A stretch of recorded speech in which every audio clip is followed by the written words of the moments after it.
kampanye kan tidak ada menghadirkan banyak orang. Nah, banyak orang itu biasanya KPU sudah membubarkan, Bawaslu sudah membubarkan.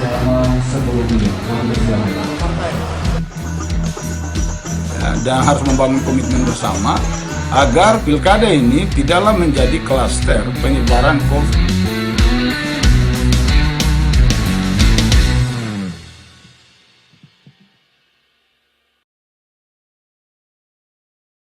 Penyelenggaraan pilkada harus dilakukan dengan norma baru, dengan cara baru. Kesempatan ini saya minta pada semua pihak, kepada penyelenggara pemilu, KPU, Bawaslu, aparat pemerintah, jajaran keamanan dan penegak hukum, kepada seluruh aparat TNI dan Polri, seluruh tokoh masyarakat, tokoh organisasi untuk aktif bersama-sama mendisiplinkan masyarakat dalam mengikuti protokol kesehatan.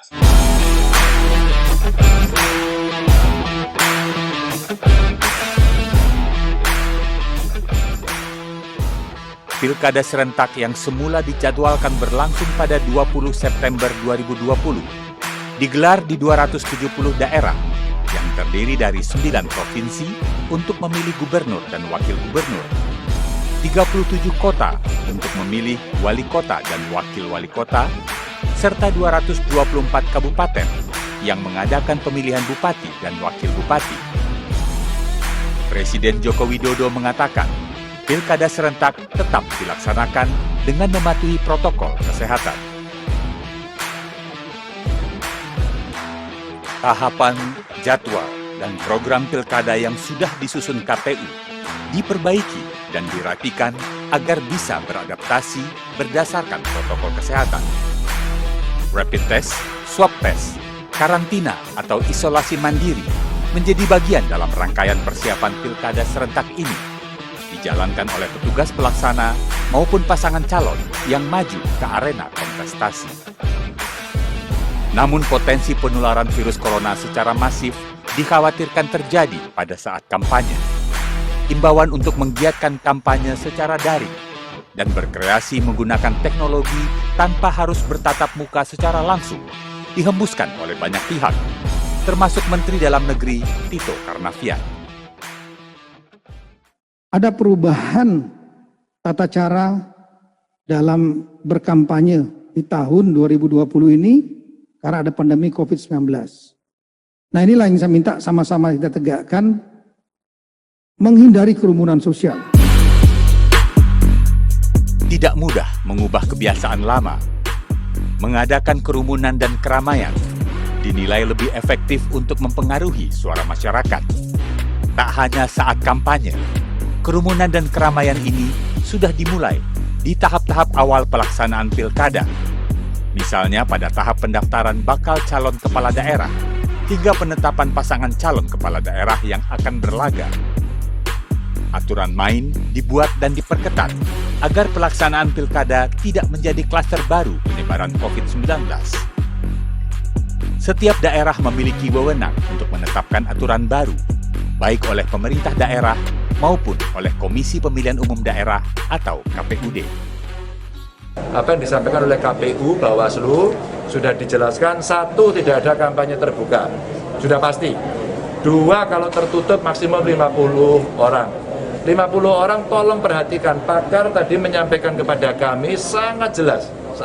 Satu, hati-hati dengan usia 50 tahun ke atas, hati-hati dengan yang komorbid, hati-hati dengan ibu hamil, hati-hati semuanya ini agar jangan sampai nanti itu terjadi sesuatu yang akan membahayakan. Pertama yang dilakukan dari Bawaslu itu adalah menegur secara langsung, memperingati secara langsung.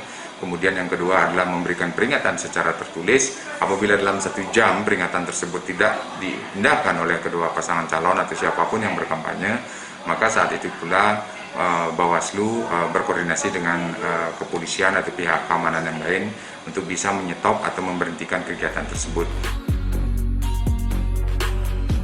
Imbauan pelaksanaan kampanye secara daring memang bukan perkara mudah.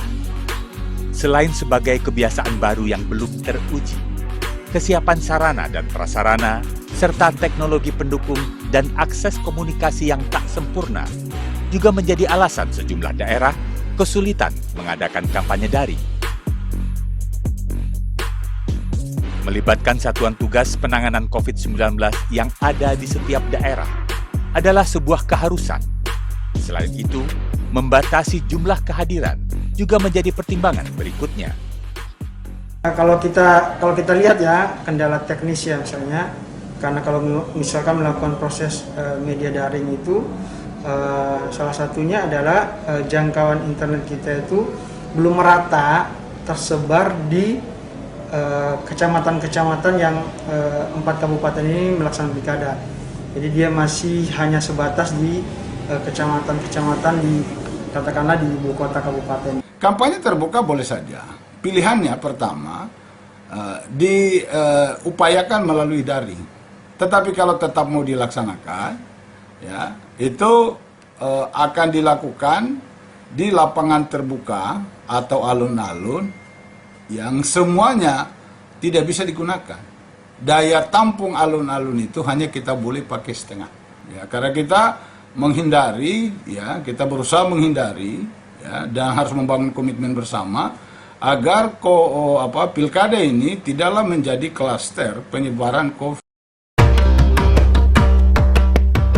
Beragam inisiatif dan rencana telah disusun oleh penyelenggara pemilu agar dapat menghindari munculnya klaster baru dari penyelenggaraan Pilkada Serentak 2020 ini.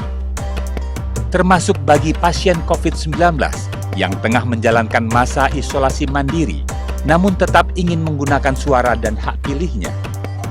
TPS keliling direncanakan sebagai solusi agar demokrasi bisa berjalan jujur dan adil. Tetapi untuk pemilih yang dalam kondisi tertentu ya, dia tidak berhalangan untuk hadir ke TPS, seperti misalnya dirawat di rumah sakit, gitu. Kemudian dirawat karena COVID dan sebagainya. Ya. Itu kemudian nanti mendata jumlah pemilih yang berada di rumah sakit ataupun di tempat isolasi ya, gitu. Untuk pada hari pemungutan suaranya, KPPS nanti akan melakukan yang mobile mendatangi pemilih tersebut untuk mengakomodir hak pilihnya. Secara umum, sejumlah aturan baru sudah disiapkan dan disosialisasikan oleh KPU sebagai penyelenggara pemilu. Aturan baru ini memuat ketentuan yang harus dipatuhi baik oleh petugas dan pelaksana maupun masyarakat yang akan menggunakan hak pilih dan suara di hari pelaksanaan Pilkada Serentak 9 Desember 2020.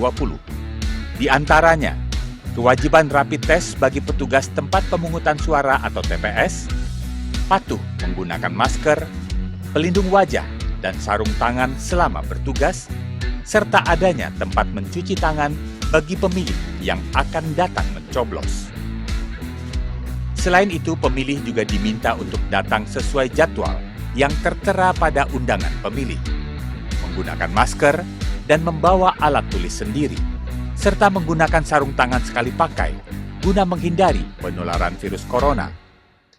Langkah-langkah antisipasi dan pengamanan sudah ditetapkan agar Pilkada Serentak tetap berjalan dengan mematuhi protokol kesehatan.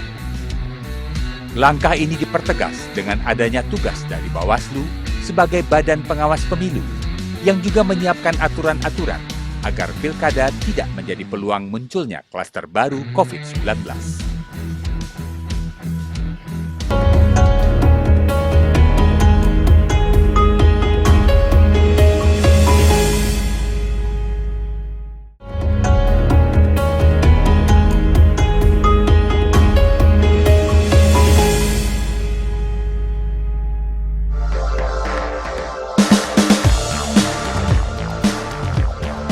Bawaslu adalah lembaga negara yang bertugas menyusun standar tata laksana pengawasan penyelenggaraan pemilu untuk pengawas pemilu di setiap tingkatan.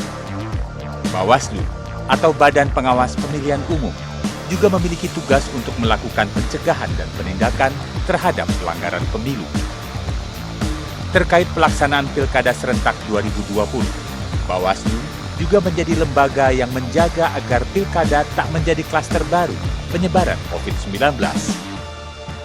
Bawaslu bahkan dapat memberikan rekomendasi kepada kepolisian untuk membubarkan massa yang berkerumun karena merupakan pelanggaran terhadap ketentuan yang sudah ditetapkan. Itu tidak masuk dalam undang pemilihan, akan tapi masuk dalam undang-undang pidana umum. Bisa dalam undang-undang tahun 84, undang-undang karantina, dan juga KUHP.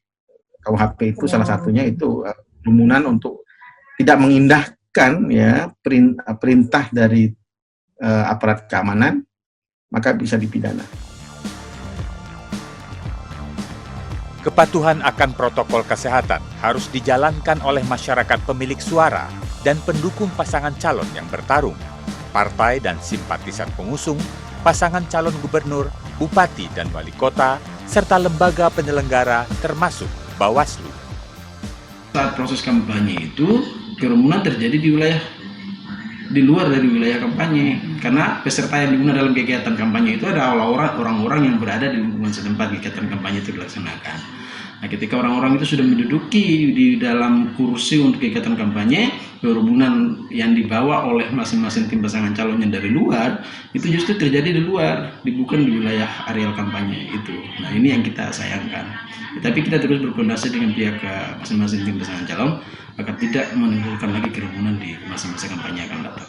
Ya, kita tahu bahwasannya penyelenggaraan pilkada hari ini kita butuh support ya, dari semua kalangan, semua lapisan masyarakat untuk bersama-sama kita mengawal proses pesta demokrasi ini. Keseriusan penyelenggara pemilu untuk menghadang terbentuknya klaster baru COVID-19 melalui pilkada diwujudkan dalam kerjasama antar stakeholder atau pemangku kebijakan di setiap daerah. Sebagai tanda kesiapan dan keseriusan, masing-masing daerah melakukan deklarasi agar pilkada tidak hanya dapat berjalan damai dan lancar, namun juga sehat. Kegiatan yang sudah dilaksanakan oleh pemerintah pusat, yaitu penjagaan COVID atau protokol kesehatan dalam menghadapi pilkada serentak di Jawa Barat ini. Di mana slogannya, kalau dulu pilkada adalah sukses, menjaga damai, pilkada damai, tetapi hari ini ditambah, di samping pilkada damai ada juga pilkada sehat. Dan pada hari ini kita laksanakan secara serentak seluruh Indonesia yang tadi disampaikan 34 provinsi ya. Dan juga Polres jajaran yang ada di Polda Kalimantan Tengah. Dan pada saat ini hari ini kita tadi berdasarkan data yang kita kumpulkan dengan Polres jajaran itu mencapai 440.000 ya masker ya kita bagikan. Penyelenggaraan pilkada di tengah pandemi dengan tetap mematuhi protokol kesehatan ternyata bukanlah hal mudah yang bisa berjalan tanpa pelanggaran. Bawaslu mencatat, dalam 50 hari penyelenggaraan kampanye hingga 14 November 2020, pelanggaran terkait protokol kesehatan mencapai jumlah 1.400 lebih dari 73.000 lebih kegiatan kampanye. Sanksi pun diberikan oleh Bawaslu berupa teguran tertulis serta pembubaran kampanye. Penerapan 3M, yaitu mencuci tangan, memakai masker, dan menjaga jarak sepanjang pelaksanaan kampanye, merupakan hal baru dalam penyelenggaraan pemilu. Jika dilalaikan, akan tercatat sebagai pelanggaran protokol kesehatan selama pelaksanaan kampanye. Kecenderungan bertambahnya pelanggaran protokol kesehatan ini mendapat perhatian Dewan Kehormatan Penyelenggara Pemilu atau DKPP. Kita selalu mengingatkan kepada para penyelenggara, apakah itu KPU dan jajarannya maupun Bawaslu dan jajarannya, untuk benar-benar serius menjaga aturan main yang ada dan juga aturan main baru, protokol COVID. Periode kampanye berakhir 5 Desember 2020. Kegiatan kampanye pun dilakukan dalam ragam yang berbeda, termasuk debat publik antar paslon yang bersaing dan penggunaan media massa, baik cetak maupun elektronik. Pandemi yang belum lagi usai di bumi pertiwi tetap menjadi perhatian utama setiap calon kepala daerah, baik yang bertarung di tingkat provinsi maupun di kabupaten dan kota. Tidak hanya sepanjang tahapan pilkada, namun penerapan protokol kesehatan juga akan terus digunakan dan digaungkan jika terpilih dan menjadi yang tertinggi di daerah masing-masing.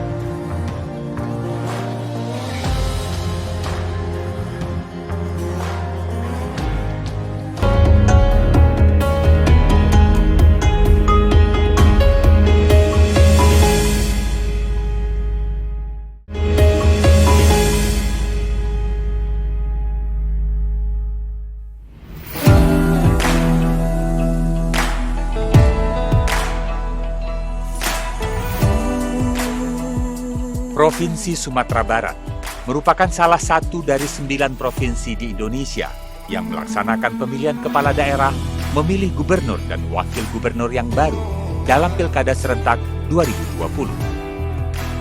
Selain itu juga dilaksanakan pemilihan bupati dan wakil bupati, serta wali kota dan wakil wali kota di 13 dari 19 kabupaten kota yang ada di Provinsi Sumatera Barat. Di tengah pandemi ini, Pilkada Serentak menggandeng Satuan Tugas atau Satgas Penanganan COVID-19. Bahkan Satgas COVID-19 di Provinsi Sumatera Barat menyarankan untuk melaksanakan swab test atau tes usap bagi seluruh pasangan calon yang bertarung serta petugas yang terlibat. Kenapa ini harus kita lakukan? Kita tidak ingin pilkada menjadi momok nanti. Nah, seakan-akan kita berpesta demokrasi tetapi akan muncul klaster baru. Nah, kita menginginkan demokrasi jalan, masyarakat tetap sehat. Dan insya Allah itu kalau kita betul-betul patuh ya sesuai dengan apa disampaikan dengan protokol COVID saat pilkada, insya Allah kita nggak apa-apa. Di masa kampanye Pilkada Serentak, angka kasus positif pasien terkonfirmasi virus corona di Sumatera Barat belum menunjukkan penurunan. Namun Satgas Penanganan COVID-19 menilai tidak ada yang harus dicemaskan, sebab angka kasus positif harus dilihat dari perbandingan testing rate dan positive rate. Jadi jangan cemas kita dengan jumlah yang kita temui banyak, tetapi kita lihat berapa yang kita tes atau positif testing rate kita berapa, kemudian berapa yang kita dapatkan itu positifnya. Nah, itu yang terpenting. Jadi sampai hari ini kalau kita melihat ini kita rata aja semua itu. Tidak naik tinggi, rendah juga tidak, tapi rata saja semua. Ya, berkisar antara 5 sampai 7 atau 8%. Sementara itu, calon gubernur Sumatera Barat yang ikut kontestasi Pilkada 2020, Mahyeldi Ansyarullah, menyebut bahwa pengawasan lapangan adalah kunci agar tidak timbul klaster pilkada. Pengawasan yang ketat terkait penerapan protokol kesehatan menjadi hal penting dalam mengantisipasi hal tersebut. Selain itu, langkah yang dilakukan KPU terkait pembatasan jumlah orang yang hadir saat kampanye, serta lebih menyarankan untuk menggunakan kampanye daring, merupakan langkah tepat mengantisipasi penyebaran COVID-19. Saya kira apa yang diprogramkan oleh KPU untuk kampanye kan tidak ada menghadirkan banyak orang. Nah, justru kalau seandainya banyak orang itu biasanya KPU sudah membubarkan, Bawaslu sudah membubarkan, dan itu kita temui di lapangan dan kita lihat dari tugas-tugas Bawaslu saya kira cukup ketat dalam pengawasan di lapangan terhadap protokol COVID ini.